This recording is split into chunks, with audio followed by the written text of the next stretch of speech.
Welcome, fellow engineers. Today we are diving into why ChatGPT, despite its uncanny fluency, is fundamentally unsuited for medical practice. At its core, ChatGPT is a transformer-based architecture designed for sequence-to-sequence modeling. It optimizes for the most likely next token in a string, rather than navigating a causal graph of physiological symptoms.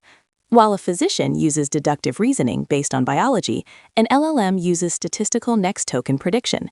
It lacks causal reasoning engines, meaning it cannot understand the why behind a symptom, only the statistical frequency of words associated with it in its training corpus.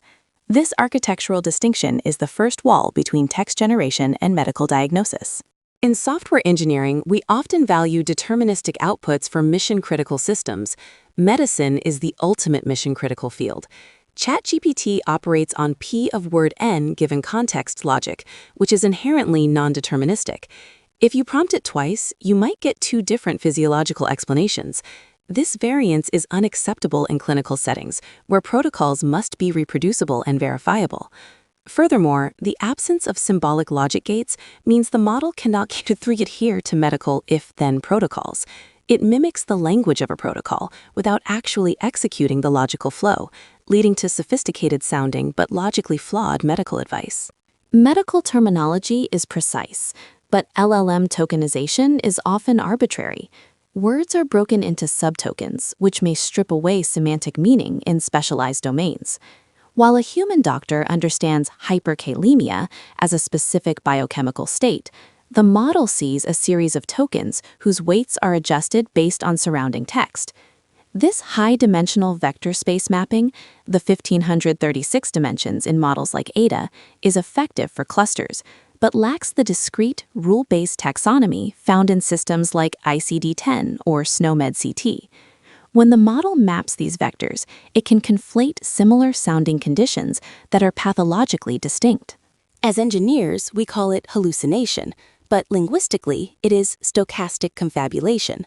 Because the model is trained to minimize the loss function on text prediction, it prioritizes grammatical and stylistic plausibility over factual accuracy. In a medical context, the model can generate a perfectly formatted citation for a clinical study that does not exist. This happens because the attention mechanism focuses on the structure of a medical paper rather than the verification of the underlying data. There is no internal fact-checking layer in the standard transformer block.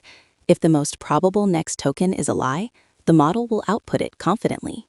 Medicine evolves daily with new trials and FDA approvals. However, an LLM's knowledge is frozen in its weights at the moment training is completed, the knowledge cutoff. Updating this knowledge requires computationally expensive fine-tuning, or RAG, retrieval augmented generation. Even with RAG, the model may struggle to reconcile conflicting information between its base weights and the retrieved documents. A doctor updates their mental model dynamically. A transformer requires a new training run or complex vector database orchestration to know that a drug was recalled yesterday. This latency in knowledge updates is a critical failure point in healthcare. A patient's medical history can span decades, comprising thousands of pages of records, labs, and imaging. While context windows are expanding to 128K tokens or more, there is still the lost in the middle phenomenon, where models lose track of information placed in the center of a long prompt. Effective medical diagnosis requires long-term memory and the ability to correlate a symptom from 2010 with a lab result from 2024. Current architectures rely on attention, which is computationally quadratic or linear depending on the variant, but it still lacks the persistent, structured state needed for long-term patient management. Reinforcement learning from human feedback is used to align LLMs with human values, making them helpful and harmless. However, this creates a politeness bias or compliance bias. In medicine, a doctor must sometimes be blunt or refuse a patient's request for an unnecessary or dangerous treatment. An LLM optimized to satisfy the user's prompt to avoid unhelpful ratings may be pressured into confirming a user's self-diagnosis or suggesting a treatment the user is nudging it toward. The alignment process prioritizes user satisfaction over clinical objectivity, which is a dangerous trade-off in a diagnostic setting. Diagnosis is multimodal. A doctor uses sight to see a rash, touch to feel a pulse, and sound to hear a heart murmur. ChatGPT is grounded in text, not the physical world. It has no sensory input. Even with vision language models, VLMs, the vision is just another set of embeddings. The model doesn't see a lesion. It predicts labels for pixel patterns based on training data. This lack of physical grounding means the model cannot perform a physical exam or understand the nuances of a patient's physical state that aren't captured in the text prompt. It is a brain in a vat, and the vat is only filled with internet data. From a systems engineering and legal perspective, the black box nature of deep learning is a liability nightmare. Doctors are regulated by medical boards and follow HIPAA for data privacy. LLMs often operate as black boxes, where the decision-making path is non-interpretable. If a model provides an incorrect dose of medication, who is liable? The developer? The model? The end user? Furthermore, the data privacy aspect of cloud-based LLMs often conflicts with strict healthcare regulations.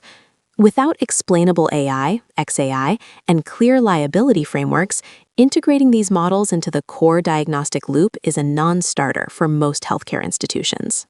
In conclusion, while ChatGPT and LLMs are revolutionary tools for administrative efficiency, summarization, and medical coding assistance, they are not doctors. They lack the deterministic logic, causal reasoning, physical grounding, and regulatory alignment necessary for clinical practice.